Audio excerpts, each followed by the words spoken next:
What's up, vegan savages, and welcome to another episode of the Vegans podcast. Round 3. It's my gorgeous. It's my gorgeous one. It's Brittnee. Hello. How many days do you think have passed since our last episode? How does it feel like? It feels like a century in linear time, but what is time anyway? Time becomes just such a funny thing. So different on this island. If in general, if you truly arrive in the here and now, in the present, and don't have this continuous thing in your head that this and then that and just be fully present, and not this leads to something. But yet the island invites so much of that, and the last podcast it's not even a week, and yeah, time becomes such a funny thing, and I love it. Because that's all what we're looking for. Basically, everyone is the here and now, being present in the here and now. And they're like, I make it nice in the future when I do this, and then eventually I'm gonna be in this house, and then I can be. And then they never arrive until I already have everything I need, and I can just arrive in the here and now because nothing else exists. Yeah, but that's because someone in their childhood made them believe they had to do certain things in order to feel okay, instead of just be a kid. So many people run around with beliefs. They are like belief thieves. They don't belong to you. I love that, belief thief. That's what Bashar likes to call it. Because they don't belong to you. You're carrying this heavy coat of what you picked up as a kid from your parents, from your neighborhood, from your environment, from society, as a child, as a baby, in order to survive. But then you keep carrying on, and you just don't feel good. And then eventually, like, what do I have to believe is true to experience what I do? I believe I'm not good enough. I believe I need to do this for validation. I believe in lack. I believe da-da-da. And then, this is what I'm believing, and what you believe, you experience. You have to believe something to experience something, to have a experiential reality, physical reality, and everyone experience a different reality. You create your own reality according to your beliefs, and you can transform, you can change your beliefs. And we arrived, and there's nothing missing, and we can just enjoy it, and we don't need anything more, but it's fun to do things, so we keep... What do we always say? We can just live, and then you always say this quote from a movie. From Thanos. And then I can finally rest and watch a sunrise of a grateful universe. I still haven't seen that movie yet. Oh, we're gonna watch it. And not that we're up to Thanos shit of killing half of the population to bring it in balance. No. We're gonna take everyone who shifts in our reality and positive energies into creative, and building this, transforming this society, which is so fear-based, into a society based on love. But it's Bashar likes to say that the splitting prism. There are different train tracks going in different direction, and it's your frequency. What is your frequency? It's your state of being. What is your state of being? It's your beliefs. We have beliefs and definitions, and we're always shifting. It's always changing, if you want it or not. But you shift according to what you believe. That's your state of being. That's your frequency. That's the train you shift towards. So if that resonates, what we're saying, if you have listened to the last episodes, we're shifting in the same world. We're one team, and we make it nice for everyone, and no killing or Thanos shit, and we can all rest and watch a sunrise. I love how you put that disclaimer. I swear we're not killing anyone. But we just don't rest and watch a sunrise. We want to do things, but not to get something. We arrived, and we want you as well to arrive. So let's take a deep breath.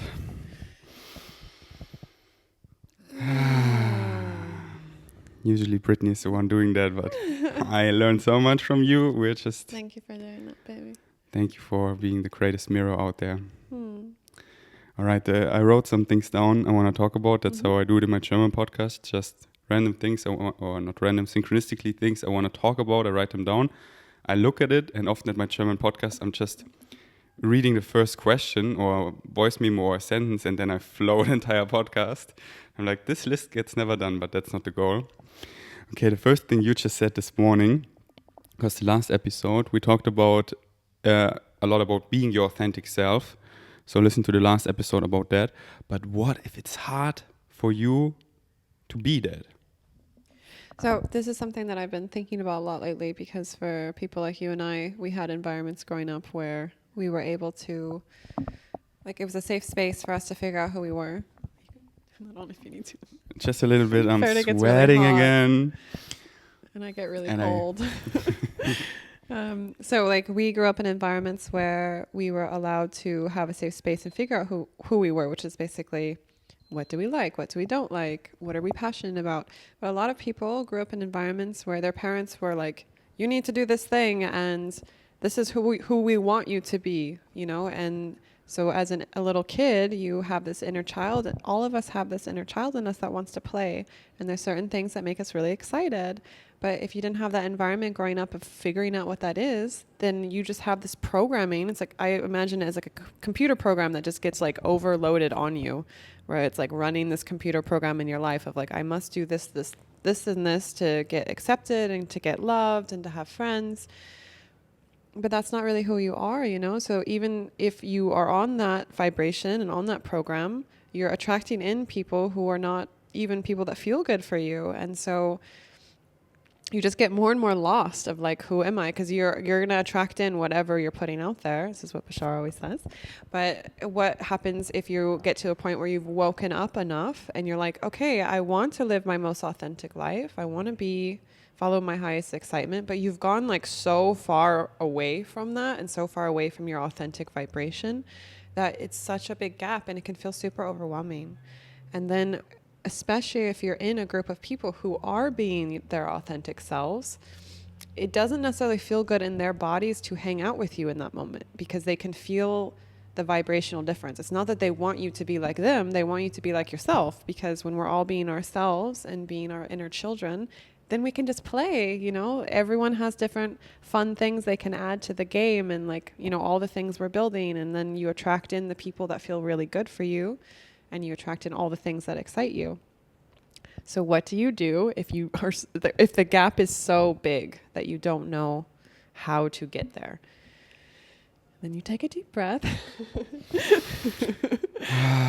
And then I just want to say to people that I really want them to be gentle with themselves. You know, like when you wake up to the point where you're like, okay, I want to be my authentic self and I want to follow my highest excitement, but I have no fucking clue where to start. And this is why I always go back to embodiment, because our body never lies to us. When we build a relationship with our body, then it leaves little breadcrumbs, as I say, like that helps us get to the point where we find our authentic selves.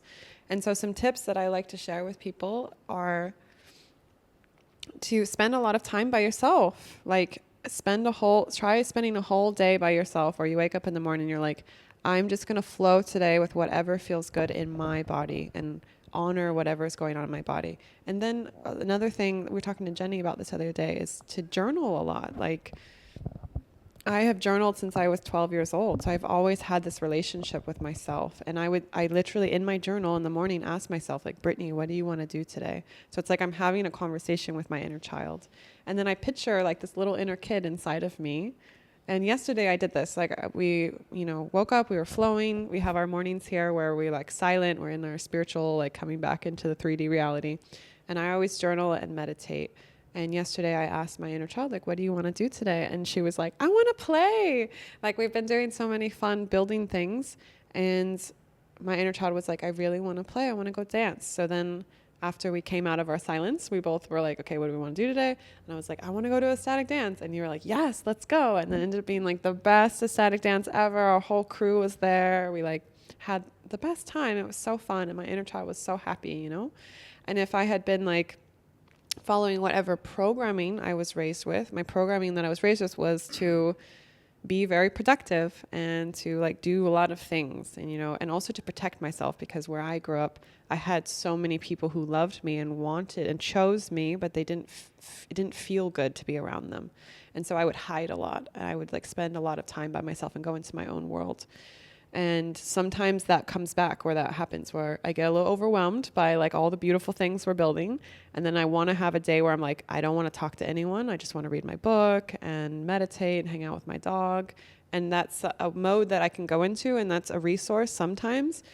And other times I listen to my inner child and it actually wants to play. But sometimes you need to figure out, is it playing in a way that feels safe? This is why I'm always like, honor your body and do what feels safe in your body. And then slowly, it's like if when you're a little kid and you have had so much pressure from your parents and from the programming of your society, you can actually like have an emotional body that is literally frozen. Like imagine your inner child inside of a big ice cube.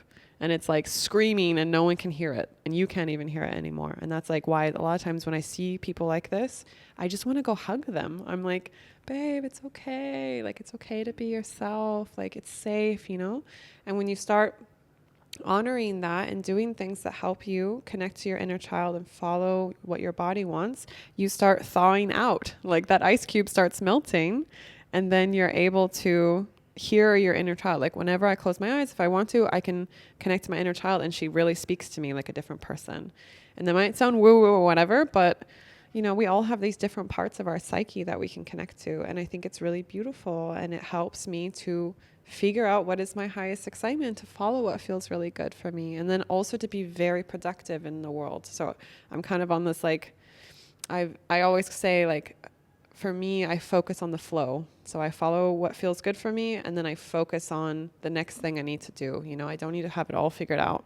But also building an environment around you where you're able to follow your body and you have people around you who really honor that and encourage it.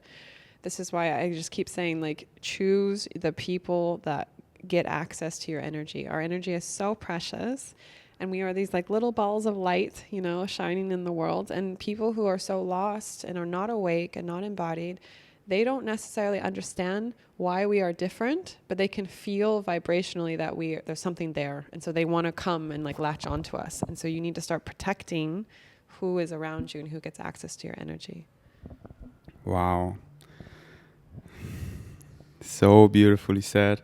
So much to say about it, but basically it's, you know, what you say, I say the same using different words. So that's why I love our podcast, because then they get it the same using different analogies, different words, which is in the core exactly the same, and then they understand it even better. And about being your true natural self, most people out there are artificial personality personas. They're not, and often they're so alike, so the same, because they believe what society believes and just the same beliefs and dress the same, talk about the same, and it's like NPCs in a computer game. But we all have our identity, our individual identity light that is covered with this belief thief cloak. And I think I go so far that you are the only person I know in real life that feels like it's 100% your true natural self. I can't not be. And you, and I, it felt like I was before 2 weeks ago. You kicked me in full alignment and embodiment. I was hanging around at 99%. And now I see it also in our core star family that their true natural self, like, but kind of all there's still some things where, but they so see that and work on that, because it's like truly being your light, truly being your authentic self. Now, like last podcast, I listened to it again, and I didn't really know what we were talking about, because I stopped completely these, how do people perceive me? I put a lot of disclaimers in here. Oh, they could get this wrong. I just talk from my heart. Everything now that enters my body in whatever way is me at the core. And I want nothing else anymore. And most people out there, I see their light shining through. I see it shining through. And sometimes, or when they're doing certain things, then 100%. Some of my friends, at a static dance, I can totally see them shine. But then here, they're trying this roller bit, and then they're trying this roller bit, and then around these people, and I so get it. I did the same for most of my life. It's so challenging in this society, which tries to suppress your light and go in these boxes, in these structures, these beliefs. This is wrong, this is right, and then breaking out of that, you try a lot. Who the fuck am I? Who am I really at my core? At my indestructible core, we are eternal beings. Who is my light, my identity? And most people aren't that yet. But I see how they get it out more and more and more. And I would like to read one thing, if that is okay. Can I say one more thing? Yes. So we talk about this a lot, you and I, about the NPCs. It means non-playing characters. So like if you're in a video game and people... Like the video game makes these characters that are NPCs. They're not real people, and they just kind of interact with you. And I always say everyone in the world who's not awake and embodied, they're an NPC. They're just kind of following the program of whatever society is telling them to do. But at every moment, they have an opportunity to wake up. And I just want to say, it's not like we are better than them. No, we all have our identity, our light. It's just suppressed. And for us in the past, it was also kind of suppressed, for sure. more and less. But for many people, it's really suppressed and really deeply. But we all have that light, and it could pull out in any moment, and more so. For sure, 100%. And this is why I feel so excited to help people and guide them in this way, because it's like, I want to play with them, you know. It's like if everyone is following as like a computer program, this is not fun. It's not fun for me to be around, because then it's so predictable what they're gonna do. Yes, like this morning, you know, my dreams about this UFO. Then what Bashar said about when I was showering. Then me Googling that. Then getting confirmations with synchronistic numbers and all this. It gets so much clearer for me. And then I want to talk about it with someone. But often, people around me are sleeping, and then I just talk to myself in my head. And now this morning, like like I'm making more and more sense. And then I remember when I was a child, and I can talk to you, and you get it, you're interested, and you can respond on this. Yeah, I want to have real life players. World of Warcraft was so fun because there are all these NPCs, but all these players we can go in dungeons and quests and heroic missions, and you don't know what they're gonna do. Yes, it's surprising in a good way, you know? And I mean, for people here, it's also like that. But often when they're so in a program, they kind of react the same. They kind of and again, not saying, oh, you're born an NPC. Or, no. We all have our light, our identity, but does it shine through? Are you in these patterns of society that makes it not shine through? So that's why we're so excited about this power, about this podcast and this power to empower people. Step in your light. And one more thing before you read that is what I was realizing, like what has helped me with my friend group here on the island over the years that I've been here. Because it's even on this island, it's helped me to kick myself into full alignment and to be able to really, really be myself all the way. Is we started saying to each other, like I started saying to all my friends, I am a safe space for you to say no. Like if this is not something that feels good for you, you don't want to come with us, you don't want to do the thing, just say no and then figure out what you want to do. And I honor that, you know, like even yesterday, a very small example between us is like, I love us being the masculine and feminine. Like yesterday morning, we knew we were going to go to ecstatic dance. You wanted to go to the gym. I wanted to get a massage. And so you went to the gym. A massage lady came over and gave me a massage. And then I was like, can you go get us our iced cacaos in the morning and this and that? And I could feel you being like, and I was like, just if it's in flow. And then we realized later that it was your highest excitement to do your specific workout.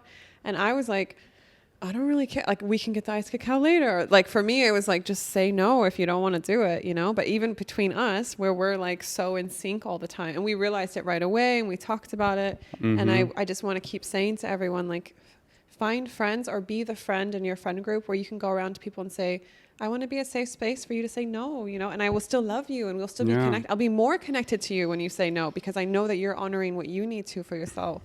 And when you figured out where comes from, immediately talk to each other, that it never becomes a thing. Between you and me, there are never these things, because we immediately talk to each other. Like, you were saying that, and I was, and then I was wondering why I was, but then I figured out, and I wanna do what you said. I wanna get it for us, but I was already in my gym. I was already in the gym. You were in the gym in your head. And I wanna do this training, and it's an hour. So I don't like this feeling in the gym that I think I need to rush, which I sometimes have. Oh, I need to catch this plane, and it's just I look at the clock, and I wanna take my time there.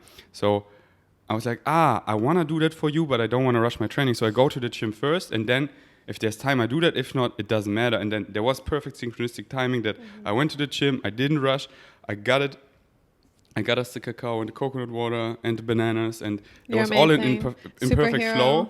So always honor your flow first, your non-negotiables, that you can stay in alignment, and then listen to your body, listen to us, and then take out what serves you, what doesn't, ignore the rest, good. and then I mean, just take us as suggestion, but listen to your body. Your body tells you, and you come always first. Otherwise, serving yourself is the greatest service to others, because we are one eventually. And if you don't work, if you're not in alignment, how can you help others?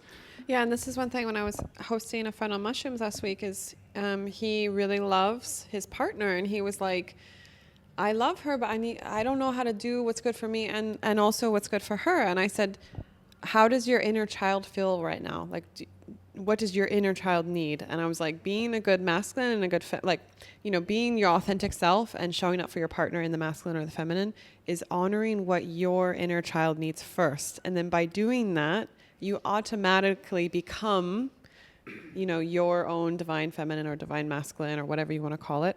And then that is the flow that can work for you in your partnership, because if you're sacrificing what you need for your inner child first and then showing up for your partner, everything's going to be fucked from there. Like, it's all downhill from there.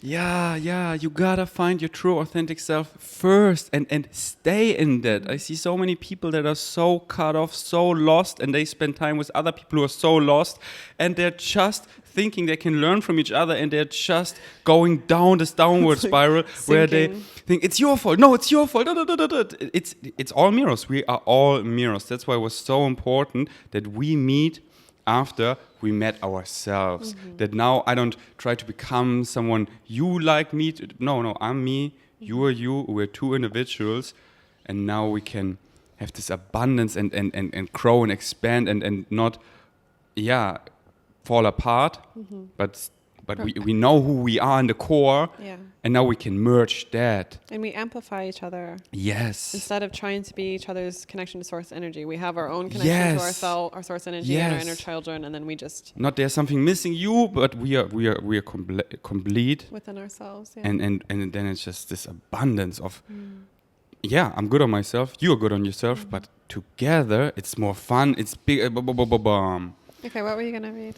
And one more thing I want to say.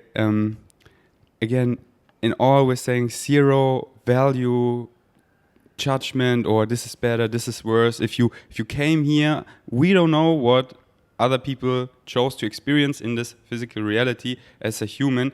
Some people chose a more spiritual life theme, some a more normal life theme, and this is not better or worse. No. We're all gonna come home.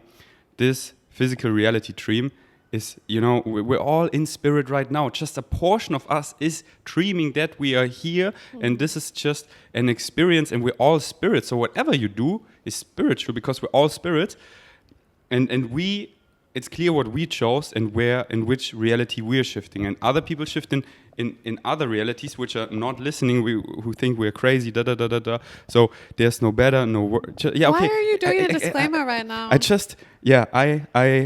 You're so right. I'm just let's just vibe. You're right. Okay, when I was talking, I was safe. like, okay, this is it. Yeah, you're right. Those people don't listen to it. And I got so much hate in the past, and I did a lot of disclaimers and then Did that help with the hate? Did it make it better? I don't know.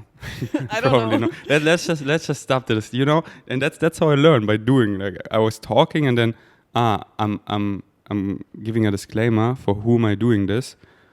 People who hear hear, and people who don't. The And people that are listening to this know that we're doing it because we love them and we want to okay, share our vibration with them. Those are the people we're sending this to. this was a disclaimer in disguise. I didn't know it would be a disclaimer, but now I stop and get better. But I know you're doing it because you really care, and that's amazing. Yeah, I wanna help people, and so often then they just wanna get it wrong. That they think I'm judgmental. They don't want to get it wrong. They just don't know how to do it. You think right. you're better than me? No, fuck no. This is in the core, and then then I just.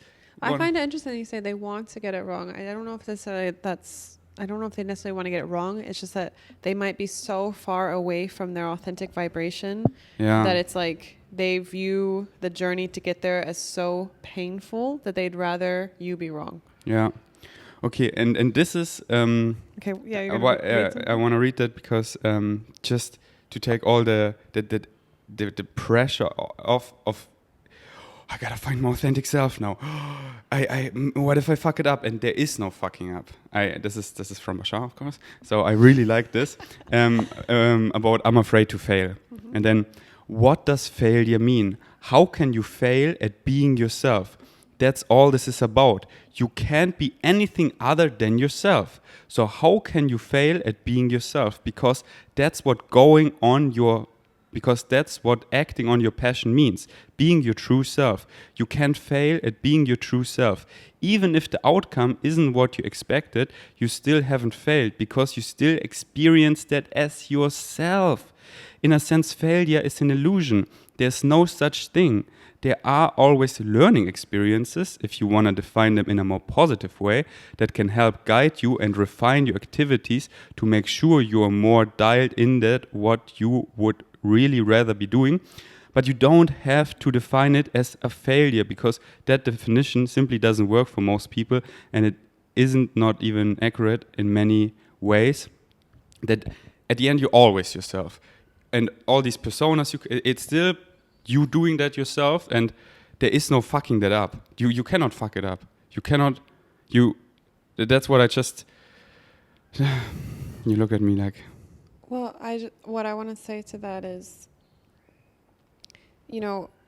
what I love with my group of friends is that we kind of have this understanding that we all don't know what we're doing, and like at every moment we're changing, and we can create this reality where if you are so far away from your authentic vibration, you can feel it, because you're like, I've been there in different parts of my life where I'm like, I don't know what the fuck's going on, and I don't know what I'm supposed to do, and da-da-da.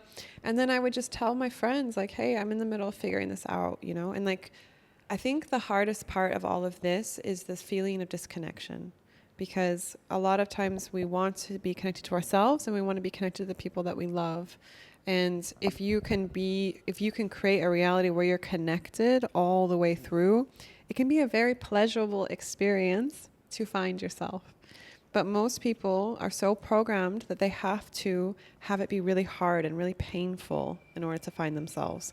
It's like some friends that I have hosted on plant medicines, and they're just like, yeah, I did this ayahuasca thing, and then I was purging, and then I was blah, blah, and I was like, you can get to the same point and have it be really nice and have it be really gentle and pleasurable and like a fun experience. And this is something I really want to imprint on people, is that this can be really fun. It doesn't have to be something that is like hard or painful. And it can be something that's very connected. And this is why we are making this podcast. It's like, hey, you're not alone. We're all figuring this out together. And I invite all of you guys and give you permission to start vocalizing this to your friends. Like, hey, I want to be my more authentic self, I'm figuring this out. Let's talk about it together. Like, I found out this thing that really excites me this week, and this thing I tried, it didn't really like it. Like, you could even make little study groups with your friends of like, let's figure out what we like and who we are, and like update each other and just hold each other accountable of like, okay, are you really following your highest excitement? Is this something that feels good for you in your body? Because when we have that connection through the journey of finding ourselves, it can be so much more fun. Yes, well said. And here's in the core why I wanted to read that, because I sense it in many vegan savages at meetups when they text me, voice memos, they try so hard to be what they're not, and then because then I might fuck up. No, remember how it was when we were children. We were just playing. We were not in our heads thinking, how does he perceive me? Okay, and I need to be more positive. No, when it hurts, I cry. I just let it. I just be, and I just want to tell everyone listening, you cannot fuck it up. I want you not to try so hard and then thinking, and then often they're like, oh no, that's not how I meant it, and then they delete 10 messages and all these things like, no, you cannot fuck it up. Just be, and that's how we learn. When you're not, I see often, and that's what I mean, we can feel when someone is their true natural self, because Brittnee, I know you. Like Eve, I can feel her. And sometimes I'm like, I know, I see the light, but I'm not sure who this person is, because in this circumstance, this person is more like this. In this circumstance, this person is acting like, I'm like, why is this person now? Just have fun. Just chill down. Just take a chill pill and have fun with us, and don't act so spiritual now or now. So this is why I just want to go hug them, because what they're really trying to do is make sure they stay connected, because they like us and they want us to be our friends. They want us to approve of them and have that connection. And they're worried that if they don't do the right thing, which is probably somewhere back in their childhood, their parents or whoever society was imprinting on them, that they had to act in a certain way. And so now we're like, be your authentic selves. And they're like trying to act in a certain way that they think is their authentic. And it's like, That's why I'm like, just create a safe bubble of a reality where you're thawing that out and you're figuring out who your inner child is. And you can just figure it out step by step. You know, you don't have to go from being not yourself to yourself. It's not going to happen in one day, you know. And the best way you learn is by not failing, but, you know, experiencing and like, this, like you and me. I didn't try to, I meet Brittnee and you just avoided me for you like 6 months. You just got all the worst out of me. Yeah, because there was me, and then this is not me in this, and then more and you made me so grow by me being myself, and I could grow so much and not acting. And that's why it's so important, creating safe spaces where people can drop all the masks and just be, and then learn from that. Like I learned from the pyramid aesthetic dance 2 weeks ago so much, because it was me, and I didn't try, and then and so just remember how it was when you were a kid at the playground, and we just invite you to play, and we discover together, and that's how we learn. And not if you, I feel this, but I suppress it and I act. No, vibes. Frequency you cannot fake. Vibes are louder than anything. And you are unconditionally loved. So even if you're on a vibration that you know is something that you don't necessarily want, just accept it. Just let it through your body. If you try and suppress it, it'll just stay, you know? Like accept yourself on where you are right now. And I will tell you that when you do that and you love yourself for where you are right now in this moment, it'll go so much faster to be able to go to the vibration you want. It'll be so much more fun. It'll feel better to be around you. You know, I've had moments where I'm like, I don't know what's going on, and I'm in a really shitty place. And then my friends are like, we still love you. It's okay. You know, and I'm like, I'm still loved and connected. And then it helps me move it through. This is what tribe is. This is what being a community is. You know, we love you no matter what. And so just be yourself. Yeah. And then everything just finds you. Yeah. Okay. Next thing. Okay. Wait. One thing I just want to say. One more thing. Okay. When like people like us, you cannot fake it. So don't even try that.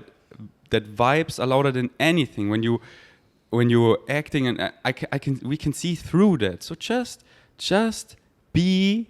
And that's so good. You wanna talk about how you really feel, how you like show yourself vulnerable. Let's make that normal. Let's create safe spaces, and so be each other's core essence. And that is what we all want. That is so nice. When you have experienced, that's why these flow state retreats. People have experienced being around people who are so their essence, and then they're like, I can never go back. I created, and then they change all their relationship to their friends, showing them vulnerable, sharing from their heart, and then they get the reflection back. So if you experience that, that's what we all want. Yeah, isn't that what Carl was saying to you the other day? That he wants to do that more, to be more vulnerable. And yeah, so all being savages out there, let's create safe spaces for each other where we can feel vulnerable, drop in, feel safe, and can all the masks off and not act like, oh, I'm father, I'm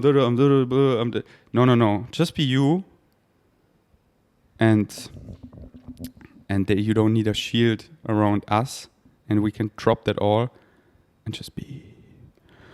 Okay, the next thing I wrote down, because you were talking to me so. I just love how things we grew so much over the years in different in learning in different challenges, and then how you got in depth there and how you can talk about it, and then and especially there, I'm not so good in talking about that, expressing that, like pinpointing what exactly it is. Often people are like, there is something, but I cannot put it in words. And we're good at this, and some things you are better, some things I are better. More you're better at this embodying, at this feeling, expressing that, and I'm better at this waking up, and together we are the superpower. So let's get prepared. And what you were talking about, this... What was I saying? About fear. And I so often see people, and you said also for you in the past, that are together in a relationship or friends, and because they are so... They so don't want to look at their own fears that they rather... Oh, okay. I can, yeah. That they rather take the fear and the problems of the other person, so they distract themselves. Rather, that's how I also feel with my content, that people rather want to see something wrong, so they don't face their own shit. Because I produce a lot of content, so they get everything wrong, instead of looking at their own and transforming that. They keep that down in that ice cube. It's so frozen. I'm never going to open this freezer. I'm going to distract myself. Oh, you have some problems. And then they're not helpful at all, because it's just, please talk about this. Okay, so I grew up in a cult and was very abused by my father. I had sexual molestation by my neighbor. Basically all the things, all the things. And then I got married when I was 18, and mostly to get out of my house. And within the religion, this was kind of one of the only ways out. And I got married to someone who I loved, but I was not in love with. And these are very separate things. And the reason why I was super attracted to him was he had like just as much trauma as I did, if not more so. I think he probably honestly had more so, because he, to this day, has not worked through a lot of it. And it was nice for me to be around, I think, because I felt so alone I felt so alone and disconnected in my environment and then there was like me, who was like having this very traumatic childhood into adulthood. And then there was like a lot of my best friend at the time. She had super supportive parents. They would take care. I would go over to the house. Like they would take care of me a lot. But it was such a different life. Like sometimes I couldn't even explain to her what was going on in my reality, because it was so different, and that made me feel so disconnected. And so it was nicer for me to have someone who had been through just as much shit, that I was like, okay, at least you understand me. Like I felt so disconnected, but then I was connected in the trauma. There's a term for this called trauma bonding, where you are literally like, yes, I've had something terrible happen. You've had something terrible happen. Okay, now we are on this vibration together. But then what happens is, if one of you wants to grow, you start learning tools. You start getting what we call resources to help you work through your stuff. And then you can allow the trauma to go through you and release it, and learn the beautiful lessons that come from all the things that happen to us. But release a lot of the energy that's in your body and stuck. And then you can play, you can have a beautiful, happy life. Some people are not able to grow at the same speed as us. And this is what happened with my ex-husband, is like we got together and I was like, okay, yes, we have the same amount of trauma or whatever, but like I'm getting a therapist. I'm like, doing my work and doing the stuff to let it go through. And he wanted to just stay in it. And I don't know, that was his timeline. I always say respect the timeline. But it got to a point where I had worked through my stuff enough, and then I would say honestly distracting my growth and just focusing on what was going on in his reality. I was trying so hard to help him catch up to me. But then sometimes I think I was doing that just not to look at my own stuff. Like as you thaw out, there's even more painful things that you need to work through. It's like, you go to the surface level and then deeper and deeper. And there was like a lot of really deep trauma that maybe at the time I was not ready to look at. And so instead of looking at my own stuff and focusing on my own growth, I started focusing my energy on him. And like when my friends and I would hang out, I'd be like, this is what's happening with him. And and it would be like, my friends would get to the point where they're like, I'm so tired of talking about your husband. And then after that, I started doing it with boyfriends that I was dating after I got divorced. And they're like, why are you, it's like your partner is your project. Like, why can't we just hang out? I want to hear how you're doing. And I was so stuck in that reality bubble of wanting to fix them, but it's really because I wasn't looking at myself.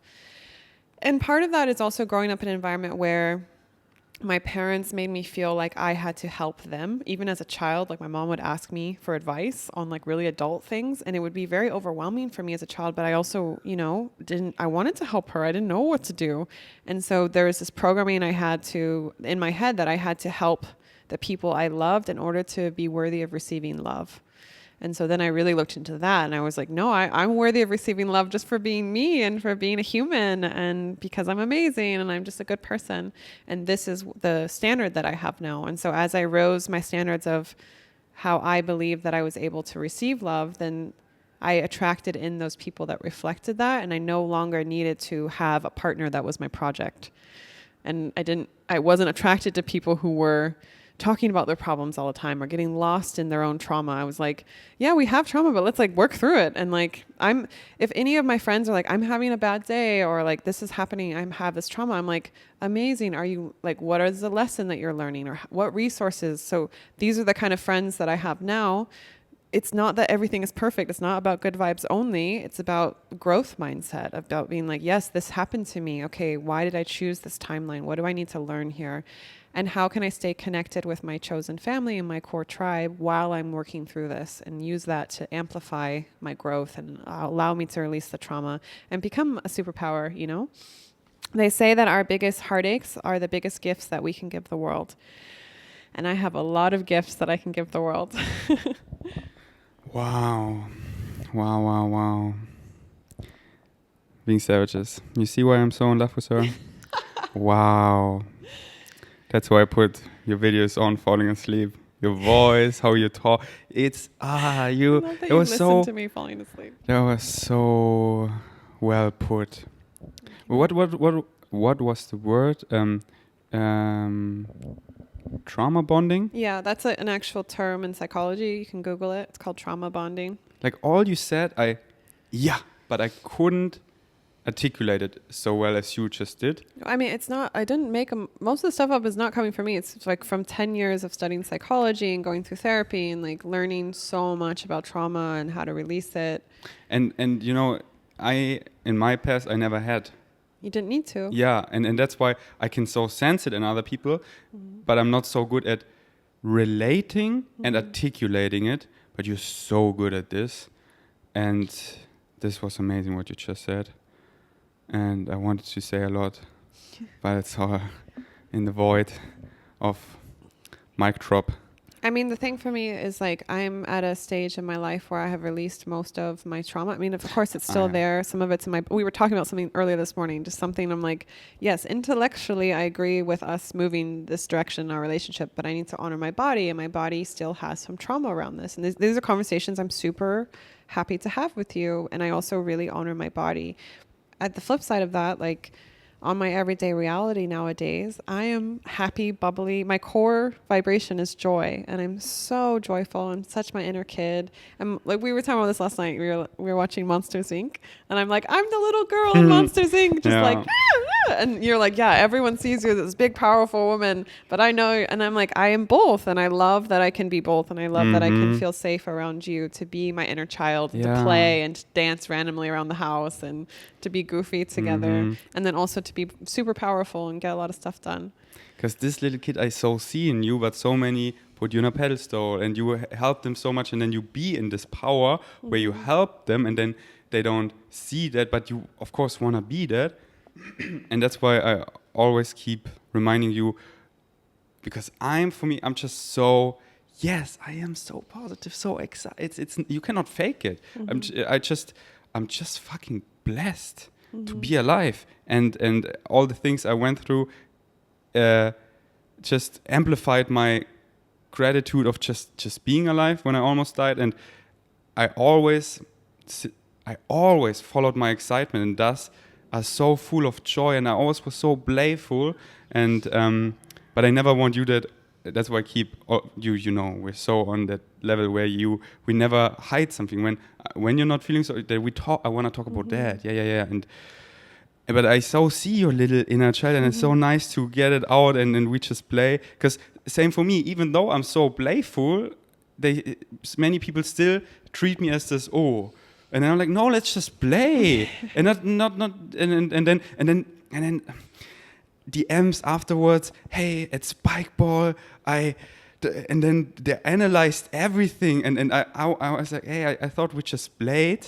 Why do you? And then I could sense how you, and I'm like, no, I was just having fun, and that's what I and that's okay. What I wanted to say, when you just talked about this, that rather taking other problems, other fears of other people, I did it sometimes too, like everyone did, and I just thought about how did it make me feel, because I think it feels for everyone the same when you get angry and frustrated about other people's problem because you so want to help them, but this is not how this is not helping, and this is getting you so frustrated because deep down at the core you know you're suppressing your own shit, and this is just a mirror that this is going on in me, and I want to help them, but I cannot help myself. And then I don't know if that makes sense what I'm saying right now. I wanna paint the picture more, that when, like in the past, I see someone and I think I could help them so much. Oh, this is the thing they're struggling with. I know all the answers. You just need to listen to me. Like I get often DMs, where do you need to da. And it's their thing that they deep down, like their trauma, their fear, their things that they know they hold them back, that it's not in alignment, and they don't want to look at this. And then other people be a mirror where they could get that out for themselves, but rather they point at them how they should fix it, but they have not fixed it themselves, so it's not good advice, and it doesn't feel good in their bodies at all. When I was at the state sometimes where I thought I wanted to help people so badly, it felt so not good, and so it made me frustrated. They just need to do this and that. They are horrible, and it felt so bad. And that's why I feel so for all my haters, because they need love the most. They feel so bad. For them, hating is not, oh, this feels so good, writing that all on the keyboard and shouting. This doesn't feel good at all. And I see through that bullshit. It has nothing to do with me, but it's all their mirror. It's all their things. And then that's why how I respond to hate now, it's so different when I even do. It's never that I respond to what they're saying, because I know it's not about that at all. I'm like, how are you? Hey, da. Like, let's I want to help you. This surface shit you're writing about, that's not what it is about at all. In the core, you're screaming for love. You're so lost. And that's the level you seek help, by hating. And I just remembered how that felt in my body, and it so doesn't feel good. So that's why when everyone out there listening has this urge, I want to help this, this, if they just focus on yourself, look in your own mirror, and what did it trigger in you? Triggers, I love triggering people, and it has nothing to do with me. It is like triggering yourself. And don't be afraid to look at yourself. Get your ice out of the freezer and melt it. And when it's melting, you see it, you put it to the surface, and you can transform it. And that's how you can grow. I love being your trigger. I love being your challenge. Like Julian, I challenge him, kind of trigger him daily. And that's how he grows so much. Because he's like, oh, Ferdi, no. Ah, okay. Ah, wait. Ah, thank you. So I just want to encourage, when you have this knee-jerk reaction of, stop, take a deep breath. Why am I triggered by that? And sit with that, meditate, and then really go into it. This is a good opportunity to connect to your inner child at that moment, you know? And a lot of times when we're acting out in that way, it's because we feel disconnected from ourselves and our inner child. And that's a beautiful time to be like, what does my inner child need right now? And why are they feeling this way? Because maybe your inner child's even upset that you're focusing on someone else when they want your attention. You know, they want you to focus on like your inner being. And it takes some time to be with yourself. It's really beautiful. And one more thing I want to say about where we were just talking about focusing on other people is I've had so many times in my relationships where I've gotten to a certain growth point and my partner was not able to catch up in the same way. And I felt a lot of frustration because I wanted to play with them and I wanted to just not be talking about our traumas all the time. You know, I just got to the point where I was like, can we just not do this? And they either didn't want to or they were not able to catch up in the same way. And you can actually re-traumatize someone by helping them if they're not ready to be helped. They say that trauma is too much too fast. So even if it's a good thing, even if you're like, but look at this resource, look at this therapy you could do, da, da, da. If the person's not ready for it, you can literally make them go backwards in their healing process. Whoa. This is why I always say you have to respect the timeline and people will get there in their own time. And it might not be on the timeline that you want or it might not be on the timeline where you can play with them in the way that you want. And that can be sad. And then you have to just give your inner child a little hug and be like, okay, I'm going to attract in people who can play with me. Whoa. That's why often the most loving thing you can do is walk away. Because you see how you could help them, but everyone can only heal themselves. You can only walk your path. I cannot do it for you and I don't want to do it for you. And if it doesn't resonate, the most loving thing I can do is walk away, because otherwise I prevent this, like re-traumatizing, prevent this person from growing, and I actually walk away, heal myself, shine as an example, and they can then face it in their own timing. And yeah, most relationships fail because one person is growing at a faster spiritual rate than the other one. Mm-hmm. And then when you feel that, then it's like one, how do you call these wheels that are in two wheels with these tick, tick, tick, tick, tick, and together they're continuing. And when one is going at a way faster pace than the other one, it's causing friction. Mm-hmm. So first you work together, like the wheels are turning together at the same time. Like cogs in a wheel. Cogs and wheel. Yes. What? It doesn't matter. Zahnrad in German.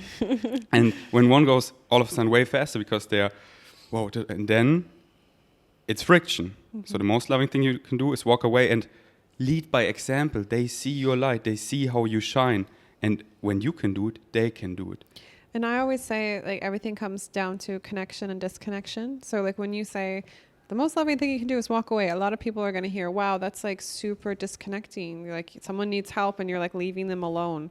And so I really like using the term separating with love, where you say to the person, I love you so much, but the best thing I can do for you right now is allow you to grow at whatever rate you need to grow at. And I'm always here. I always love you. And I'm like sending you so much love. I need to do what's good for my inner child right now. And that's like, I need to separate with love from you. And it's not like I'm going to cut you out of my life, but I just can't have you in my life in the same way that we are right now because it's hurting me. And if they don't honor you, honoring your body, again, they don't deserve to be in your life.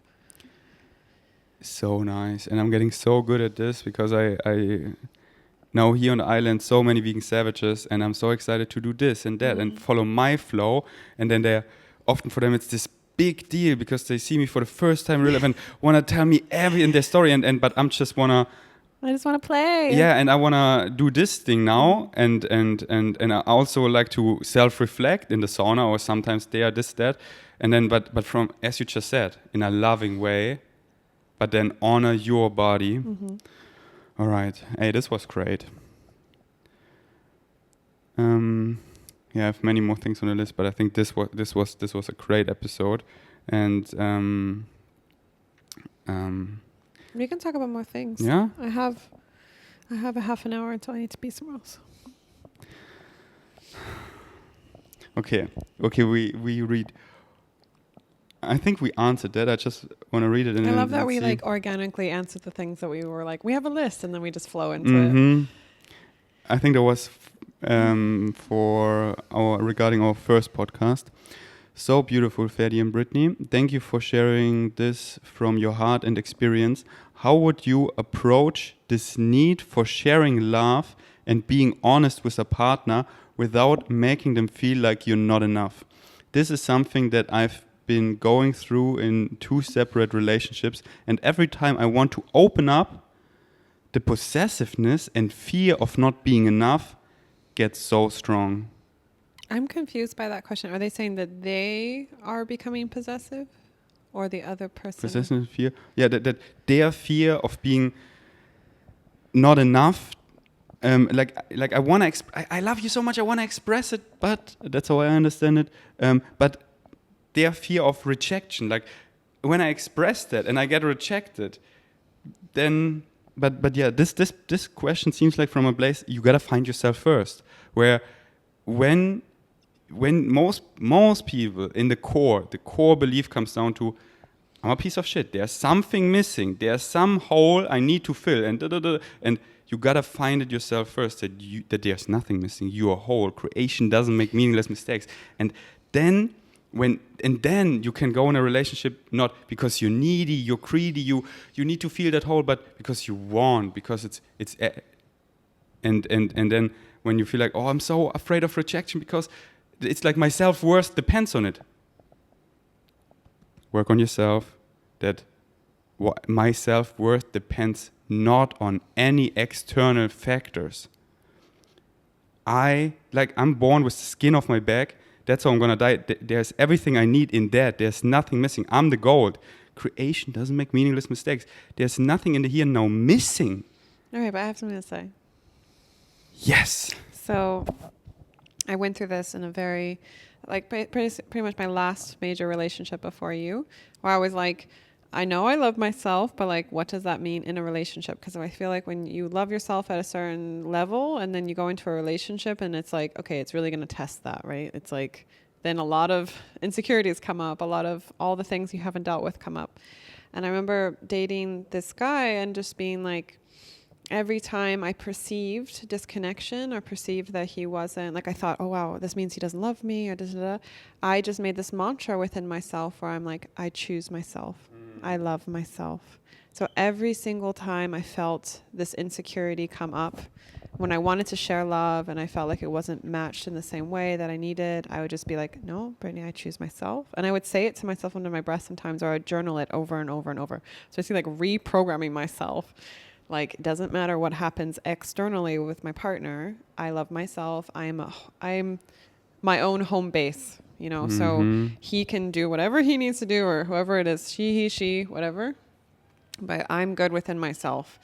And that was such an I still remember that to this day, because there was moments where like I would hug him and he had his own trauma. And so he wasn't able to love me in the way that I could feel internally he did it, but he wasn't able to externally show it. And it would hurt me so much, because I'm like, why can't we just play? You know, why can't we just have this connection? And then I just had to tell myself, okay, I choose myself, even if he's not able to do that for me right now, or this is not the level that I want. And then what happened was I got myself to a certain self-love standard where I was like, this person is not attractive to me anymore, because they're not able to give me the love that I'm already giving myself. And this is what we mean by like, when you love yourself, that reflects externally. And so you will grow into a relationship where you're attracting in someone who can externally reflect to you the love that you are able to give yourself. So if your partner is not giving you that love right now, look at yourself. This is a check-in moment for you and yourself of like, he's not able to give that to me, so I can choose to stay in this reality and receive love that I know I don't deserve. I can separate I can separate with love from him. I can talk to him about it. Or I can sit and look at myself and be like, where am I not loving myself enough? Because when you start loving yourself more, that person will either rise to that level or they'll fade away, because it has to externally be reflected. So well said. Wow. Yes, baby. Us, though, like when you find, however you want to call it, your twin flame, this, you know, I'm good on my own, you're good on your own, but this is such an upgrade that I don't want to miss it anymore. It's like you you get in UFO and whoa, it's so nice, and then you don't want to miss it anymore.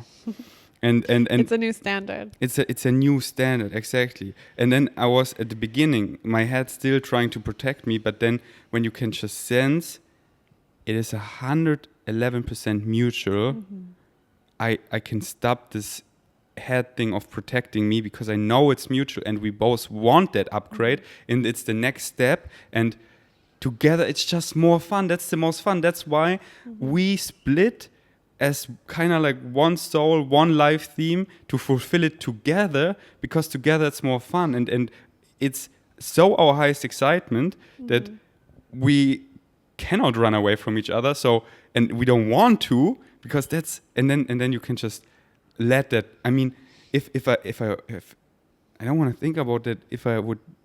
If we would separate, I would, and I don't think about it anymore, because I know it's meant to happen, and for that it was so important that we first find ourselves. Yeah, and I would say that in a world that is so disconnected and so separated emotionally, it is the most rebellious thing you can do to initiate connection, and the most brave thing you can do. Like even with us, I have gone through a lot of relationships before where I was learning to be brave with showing my own connection and showing my own expression of my love, and I kind of I felt like all the other relationships before was my training ground to get to this relationship.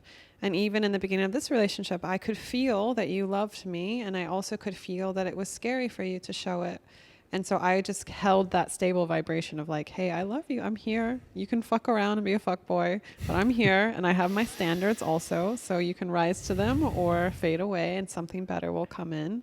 But I was really stable and also very open with my connection to you and my love for you. And I really want to empower people and give them permission to do that in their relationships and their friendships and their partnerships. Yes. Initiate that connection and feel really brave about showing their love for their partner or their friends or their family, and just be like, I really love you and I want to express this, and can we have a hug? And this is something that's super vulnerable for me, like the depth of my love for you. And it's the most beautiful thing you can share with people and the most connected you can feel. You don't need drugs to do that. You don't need someone to put you through a workshop. It's like you can create this level of connection every single moment of every day.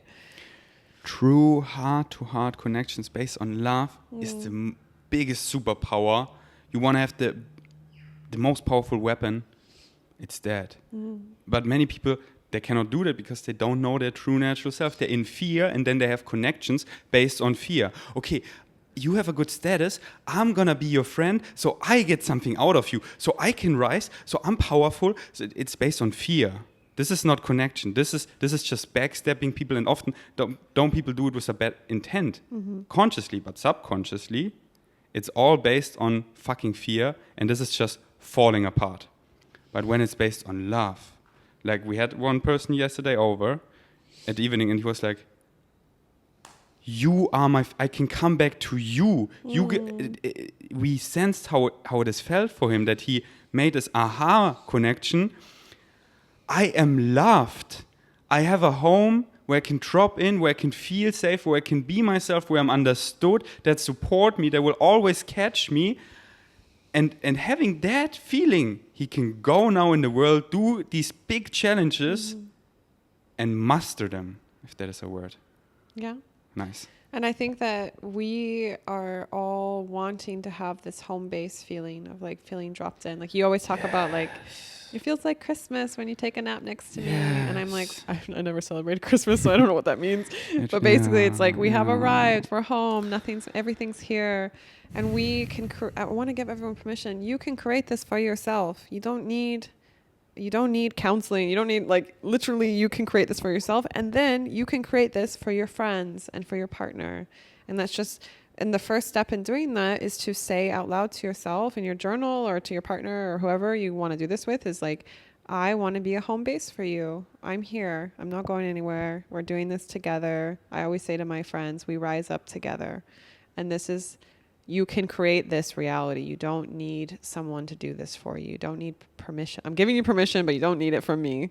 I'm just telling you this is a reality you can have right now. And it's like what everyone is searching for. It's just like people who are like, I need to make money, I need to go do things in the world. It's like, but you're doing all of those things because you really want connection and you want to feel at home and you want to, and it's like, why don't you just start there? Why don't you just do that? I make the money and then I eventually get the connection. You said it so beautifully. Yeah, I want to end the podcast there because this is mic drop shit. And people need to be like, go sit with that. Wow, that was great. That was really fun. I love our podcast. Me too. And it's because this is our life. This is happening all day. Yeah, it's like when people are like, your podcast was so great. I'm like, that's literally us all the time. You guys are just hanging out with us for an hour. Yeah, exactly. All right. Check out Brittnee's podcast, Brittnee Bond. Check it out. It's so good. I have nothing else to say. And yeah, stick around because we're here for the long run. It's only going to get weirder and better. And this web of safe spaces connection, let's take the analogy of a spider web, is becoming denser and denser where it's just one trampoline we can all bounce on. Thank you for listening. Until next time, we are out. But it'll say good day to you this day of your time. How are you all?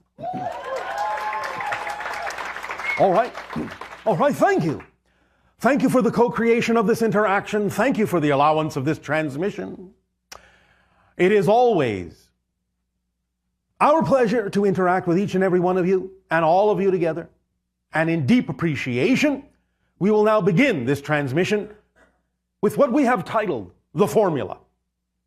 Many of you have heard us talk about how important it is, how crucial it is to act on your highest passion, follow your highest excitement. And we have delved into, from many different directions, why this is crucial in life.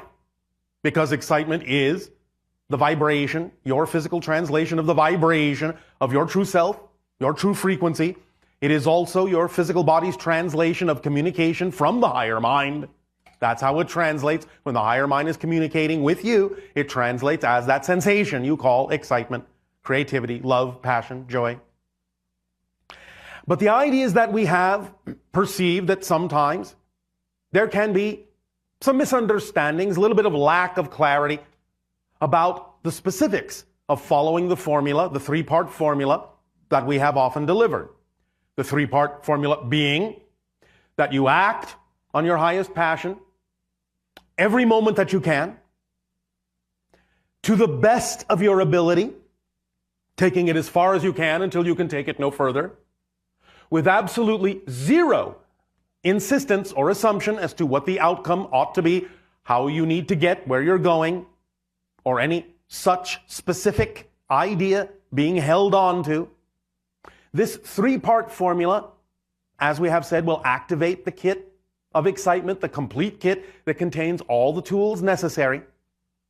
But in these three parts, we have discovered that sometimes there perhaps are different interpretations about what those different parts actually represent or refer to. So today, we would like to dig a little deeper, delve a little deeper, and explain, based on what you have before you as your handout, some more specific ideas about what each segment actually refers to. This may not even necessarily be everything, every specific detail, but it will be a good start to help clarify the concept a little bit more. So, Nania, do you have your handout? Come up and read, if you will be willing to assist. All right. All right, so under the first part of the formula, to act on your passion, what is the first subheading? Everyone can follow along.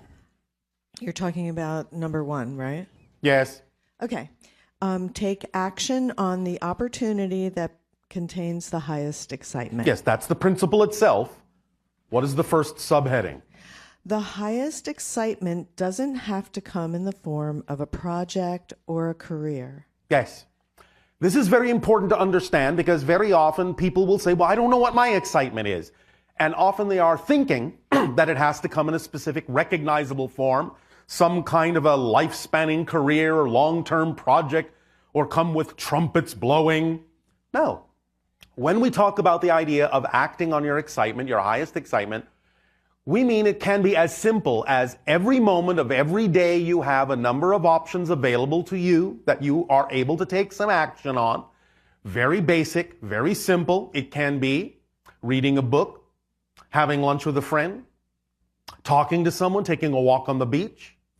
Whatever option contains even just a little bit more excitement than any other option at that level, that's the one to act on first. Because the more excitement it contains than any other is telling you, through the synchronicity tool of excitement, that this is the order in which to act on these options. The one that contains the most excitement, that has the greatest ability to be acted upon, is the first one to act on. And it can be step by step, very simple. When you do that, it may lead to larger and larger and larger representations of excitement coming in different forms that will be more apparent, more obvious to you. But really all we mean is you can take it a step at a time on every level, even the most basic level, and just at every moment act on the one that contains the most excitement, more than any other excitement you have the greatest ability to do something about. That's really all it means, step by step, and it will lead to other representations and other experiences and other opportunities that will allow you to express your excitement in grander ways. And the next subheading is, as long as an option contains even a little more excitement than any other option, act on it first. That's as we just said. Again, this is easy to do. We will assume, we may be wrong, but we will assume that you're all here today because this is what it excited you to do. But when you leave this transmission, this interaction today, again, you will have a number of options available to you. The only thing you need to do to activate this principle is just look at all the options and just choose to act on the one that contains more excitement than any other, even if it's only just a little bit more. That will be your clue and your indication that that comes first. Because again, one of the tools, as we will point out again later, is that excitement carries the organizing principle through synchronicity. And it will show you exactly in what order things need to be done, when they need to be done, and thus anything that doesn't fit in that day when you're done doesn't need to be done that day. It truly organizes your life automatically. The next subheading. Excitement is your body's physical translation of a communication from your higher mind. People on your planet ask all the time, how can I get a sign from my higher mind? How can I learn to communicate with my higher mind? How can I learn to recognize communication from it? I don't know, it must be difficult. Not at all. The things that excite you the most is actually your translation of that communication. So, when you're willing to act on the thing that contains the highest excitement, that is actually you paying attention to the message from your higher mind that's guiding you from a higher position, a broader point of view, saying, do this now, do this next, do this next. This is the order that works best for you. And when you act on that excitement to the best of your ability, with zero insistence on the outcome, that is actually your response to the higher mind. That's going, I hear you loud and clear. And so I will act on that, knowing that you are guiding me. And when you then respond to the higher mind through that action, because you are physical, so action must be taken to demonstrate your commitment to receive that communication from the higher mind. When you do that, then the higher mind knows you're listening, knows you're paying attention, and it can start giving you more things to act on that contain more excitement. But if you're not paying attention, if you're not acting on the excitement that it presents to you, that it communicates to you, why should it give you more? It would be pointless. So the higher mind will always wait for you to demonstrate that you've heard the higher mind through the translation of excitement, and that you are willing to respond to the higher mind through your actions. And then you start that dialogue going, and you start the ball rolling, and you start the momentum, and it will accelerate and accelerate and expand from there. And next, check your beliefs to make sure you aren't making anxiety appear to be excitement. this is crucial because many people will be afraid to face their fears because of negative belief systems within themselves about what it is they think they will encounter if they go exploring those things. And so many times they will gloss those anxieties, those fear-based beliefs over. They will ignore them. They will deny that they're there. They will not want to explore them, not want to admit that they're there.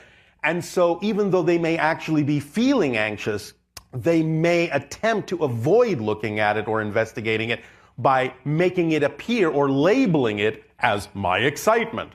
You have to be very clear in discerning within yourself what is truly excitement-based and what may be anxiety or fear-based.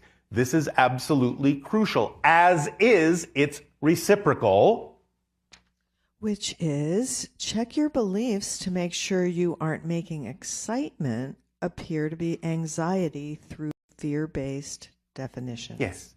Many people on your planet will not be willing to act on their excitement because of fear-based definitions of what they think will happen if they do. Something bad will happen, or this will happen, or I'll lose this, or people will laugh at me or judge me, or I won't belong, and everyone will walk away from me, and many other different kinds of fear-based beliefs if you are actually acting on your excitement.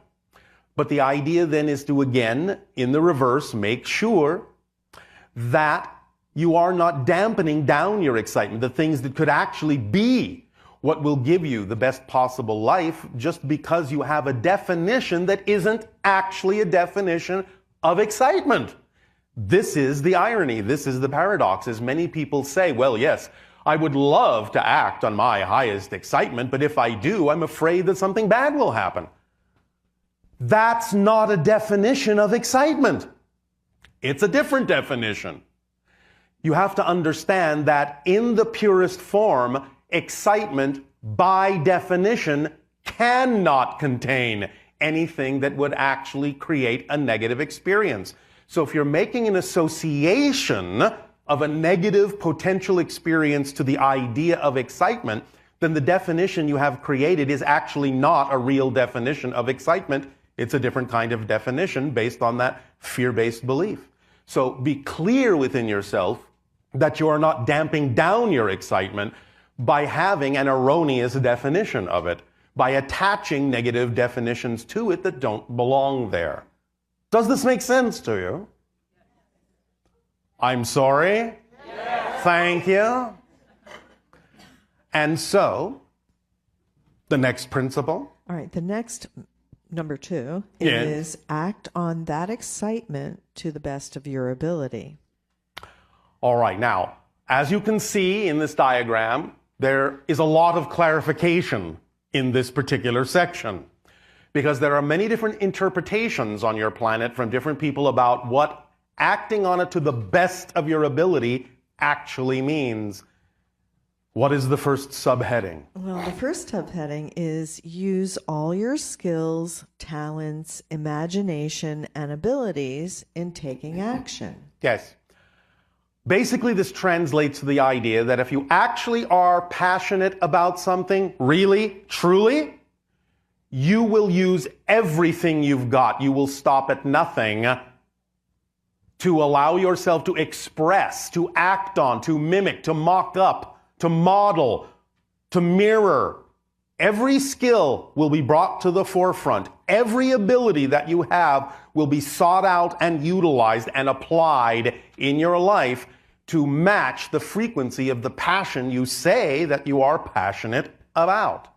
So allow yourself to go forward full steam ahead when you know you are clearly acting on your excitement. Don't hold back. Otherwise, again, you're not really committing. You're not really demonstrating to the higher mind that it's a full commitment, that you actually believe that this frequency is representative of your passion, or this opportunity, or this doorway. Use every skill you have as best as you possibly can, and it will accelerate you greatly. And next, Okay. Act to the fullest degree you are able to act. again, this is a reinforcement of understanding that you must go all the way to the degree you are truly able to act on it. Not only bringing all the skills, but taking it as far as you can until you can take it no further. Exhaust every possible avenue. Take it all the way out. Again, if you are truly, truly passionate about something, you will stop at nothing. It will be your driving force. You will look for every nook and cranny, every doorway, every window, every path you possibly can to take it as far as you possibly can until your reality through synchronicity shows you there is simply nothing else that you can possibly do. And next. If more than one opportunity has equal ability to be acted upon, choose either, and it will show you whether or not to continue down that path. Again, through synchronicity, the idea is that if it seems to be that there are equal opportunities with equal abilities and equal excitement, it really won't matter which one you choose first. You might as well just flip a coin. Because if it is not the path of least resistance for you, it will be self-contained within the toolkit of excitement, and something will happen synchronistically to demonstrate to you that that wasn't necessarily the choice that serves you best. That ability, that reflectivity is built into, automatically built into every single opportunity that you act on if it is being acted on to the best of your ability from your highest excitement. And using the coin analogy, we are serious about that because sometimes the idea is you don't really know which one might be representative of your highest excitement sometimes until you actually flip the coin. You may think they're equal, but sometimes when you flip a coin and say, all right, if it's heads, I'll take path A. If it's tails, I'll take path B. And you flip it and it comes up tails and you go, oh, path B, oh darn, I really wanted path A. You will reveal to yourself in that coin flip what really contains more excitement. But if after even the flipping of the coin they still seem equal, then again, it doesn't really matter which path you take. For if it is not the path of least resistance, if it is not the path that serves you best at that moment, it will contain what it needs to contain to reflect to you that you need to choose the other path, because this is an automatic guidance system. It is an automatic self-perpetuating, self-guiding system, self-correcting system. It contains everything that you need. So you can utilize it that way as well. And next. Keep acting on it until you have no more ability to act. Again, take it as far as you can until you can take it no further. And again, be clear about the idea of what it means to have an ability to act on something. And this is where we get into some of the other definitions in this segment, is there are many different interpretations on your planet in people's minds about what it means to have the ability to act on something. So let's continue with the clarification. When you can act no further, choose the next most exciting thing you are able to take action on. Again, you will come to crossroads in acting on your excitement when it seems the excitement is exhausted, when it seems there is nothing else you can do, you've taken it as far as you can. Then again, when you come to those crossroads, you just repeat the process. You look around for the options that are available to you at that moment on any level, and you simply act on the one that contains more excitement than any other. And you keep repeating that process over and over and over and over and over and over again. And if you always do that, then your life will always be as exciting as it possibly can be at that moment, because you're always choosing the thing that contains more excitement than anything else. And you just keep on doing that. And why? Because you have given yourself no other choice, no reason to choose anything else. That's why. And that's as simple as it needs to be. And recognize the signs, reflections, and agreements that indicate an inability to take action. again, this comes back down to the definitions of what ability means. Now, each and every one of you has different abilities. Each and every one of you has a different relationship with the collective. Each and every one of you may have different ways of doing things, and so what works for you may not work for someone else, and vice versa. So you have to really be aware of what your abilities are and what the synchronicity of your reality shows you are able to actually do and not do. And physical parameters, laws of society, moral values, and ethical standards can all indicate whether or not you have the ability to take action. this is the biggest one that needs the most clarification on your planet. Now, some of them are relatively obvious. Physical parameters. If you are literally physically unable to take action on something for whatever reason, then that means you are unable to take action on it, and that is as good as a crossroads. It's as good as an arrow pointing in another direction saying, this direction that you are unable to act on is not the path of least resistance. So please don't stand there banging your head against a brick wall. Turn left, turn right, go around, do something else. Choose another thing that excites you. The things that may look like obstacles physically are not obstacles. They're road signs guiding you that you need to turn left, you need to turn right, you need to turn around, here and now. And that actually will be the path of least resistance. Please remember that even though the path may seem to be winding and longer than another path you could take, if it is actually the path of least resistance, it will actually be the fastest path. Because even though another path may look shorter, if it's not the path of least resistance, it will take you longer to walk it. So don't be afraid of the winding path. If it's your true path, it will actually allow you to go with the flow much more easily. Now, the idea again of what your society in general has agreed are different kinds of ethical and moral parameters are important for you to pay attention to because you agreed to be part of this society. We understand that many times people on your planet don't necessarily agree or see the same things in the same way, morally or ethically or even legally. But the idea is to understand that if you are part of a society that in general has agreed that these things are in place for the general benefit of that society, then you have to be very, very, very clear about why you might think it's important to go against the grain of that moral imperative, that ethical structure, or those legal standards called laws. Because if you go against them just because you can't see any other way, then you're just not being creative or imaginative enough. The idea to understand is that you are part of that society and you agreed to be. If you do not approve of certain laws or ethical standards, then you have every right to change them in whatever way works within your society to do so. But just violating them is not the way to do it, and the idea that the law or ethical standard exists is a sign and an indication that you don't have the ability to go in that direction. You need to see it as clearly as you would see a brick wall, again, simply being an arrow pointing in an unexpected direction that is actually representative of the path of least resistance. Let us add another example to this that we have become aware of, because this particular idea has been bandied about in your society now for quite a while, and specifically we will use the example of what is called copyright law, since this seems to be a hotbed topic in your society.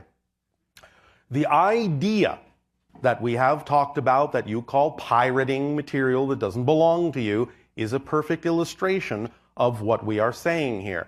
There have been some individuals in your society that have come back with what you might loosely call a rebuttal to this concept of obeying the copyright laws by saying, but there have been all sorts of laws in society that we really shouldn't have followed. For example, at one point, slavery was legal. Should we follow those laws?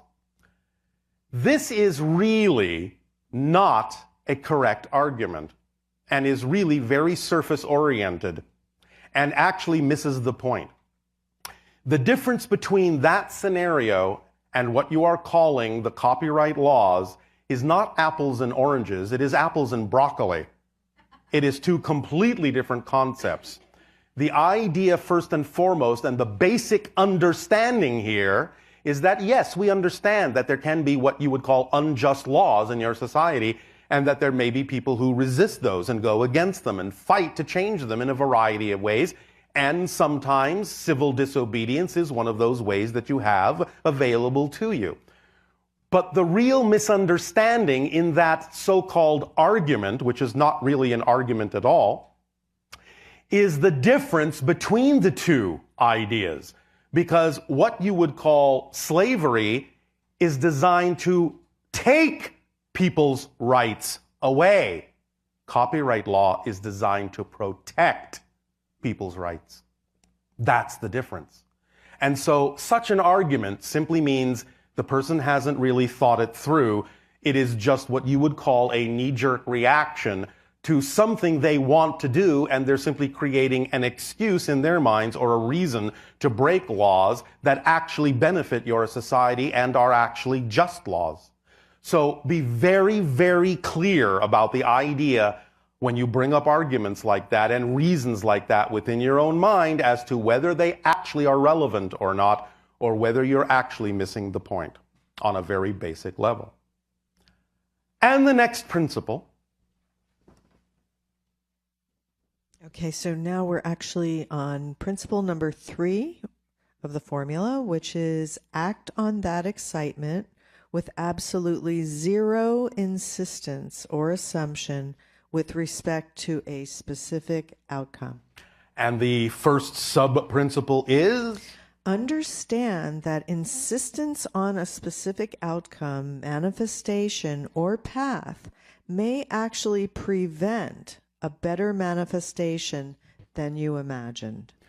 The idea of insistence on a particular outcome may seem to be a focus on something that is the best thing you can possibly imagine, but in fact, it's actually a limitation. We have used, to illustrate this point quite often, the idea of visualization. Nothing wrong with visualization at all.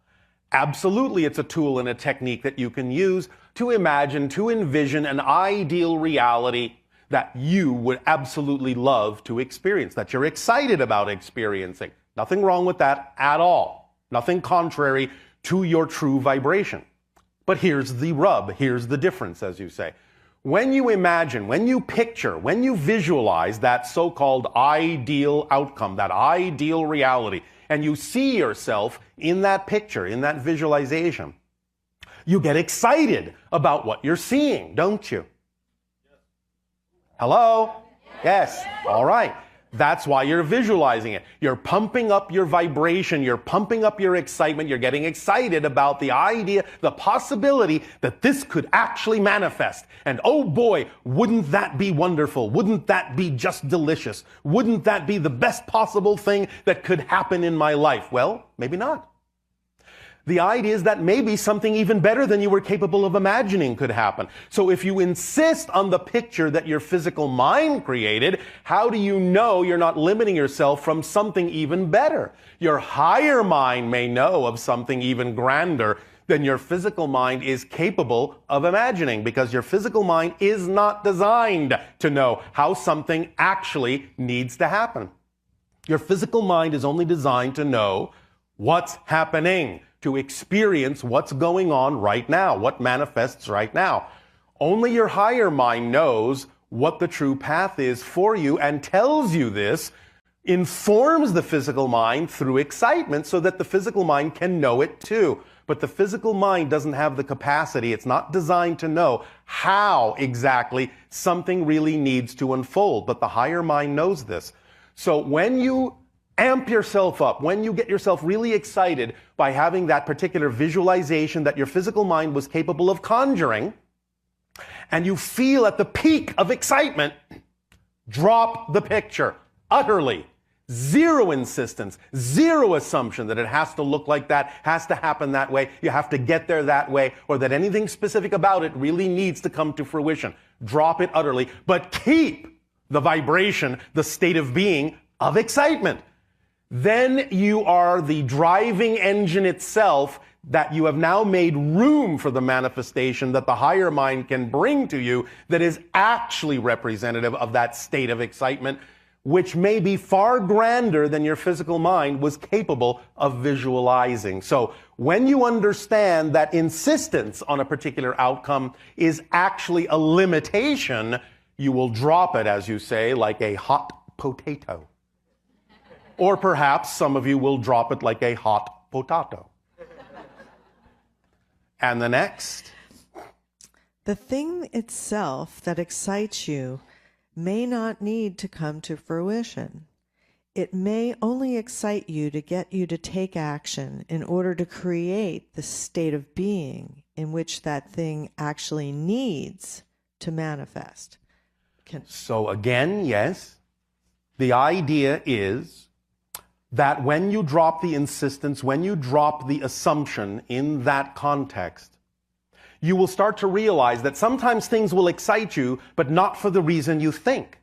If you are holding on to certain beliefs that may make you resistant to moving in a certain direction, a direction you may really need to go in, something may crop up synchronistically in your life that will get you to move in that direction because it looks so exciting you just can't resist it.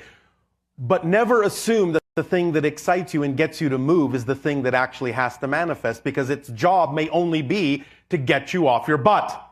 And that may be it.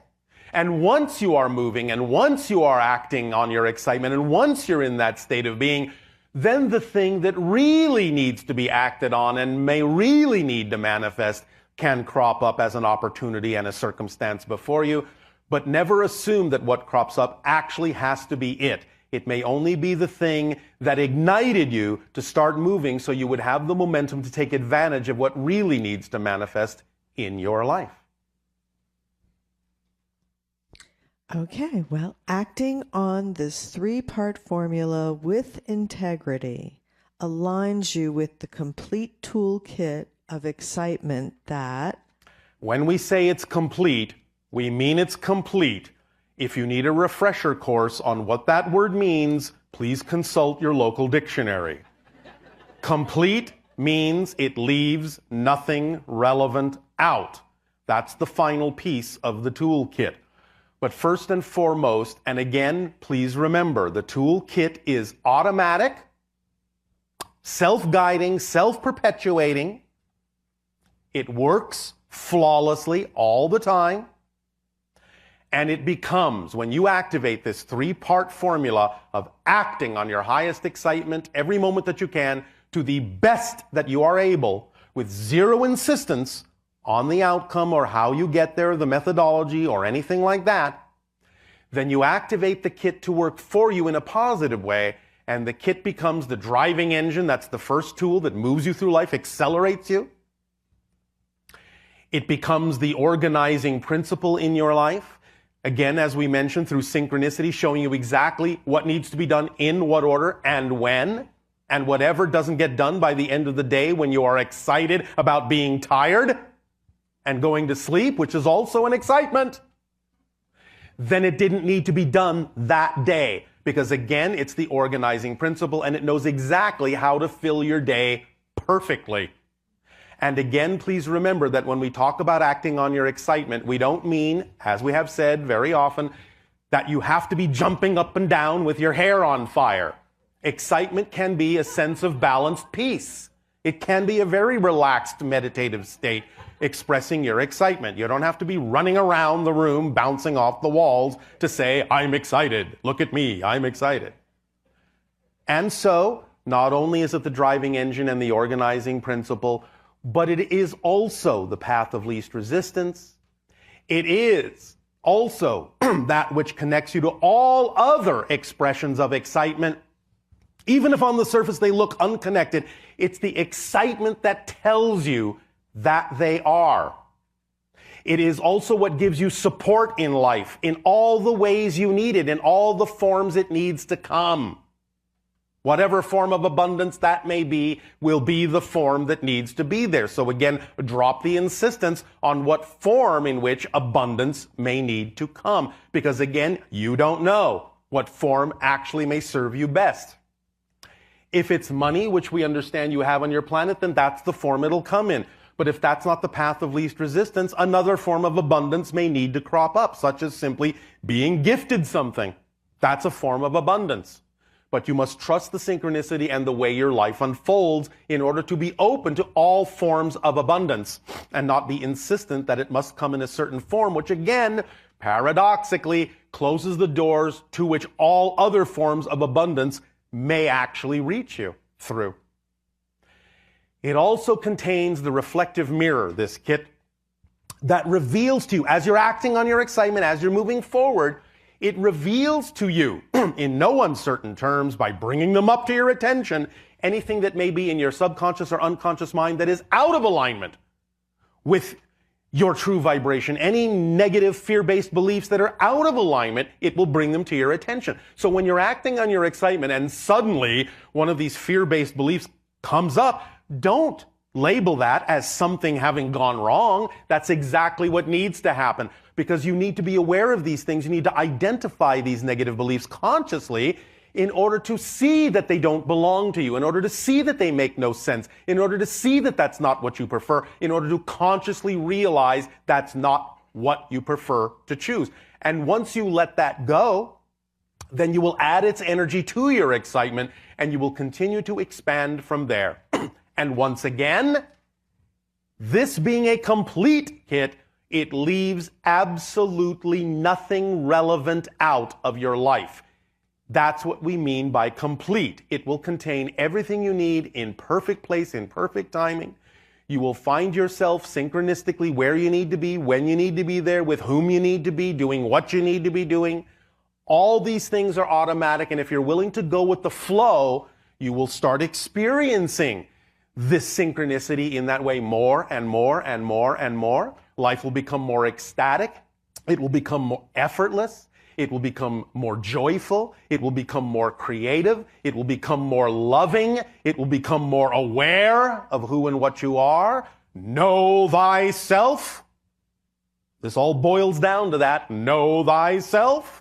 The ultimate formula. Be aware of your definitions. Be aware of what you're choosing. Be aware of what story you're telling yourself and living out. And choose the ones that you prefer instead. Again, this may not necessarily contain every single detail, but for now it is sufficient. And if you are willing to follow these guidelines and allow yourself to learn very effectively and make them your own, these principles and sub-principles, and remind yourself, if you find yourself slipping a little bit, go back to the sheet, remind yourself of the details here, of the precise definitions here, and then just move forward. Does this sound like fun? Yes. All right. Thank you for your assistance, Nania. Thank you, Tadeo. That was beautiful. And now, in return for the gift you are giving us and allowing us to experience all of you, I ask, in what way may we now be of service?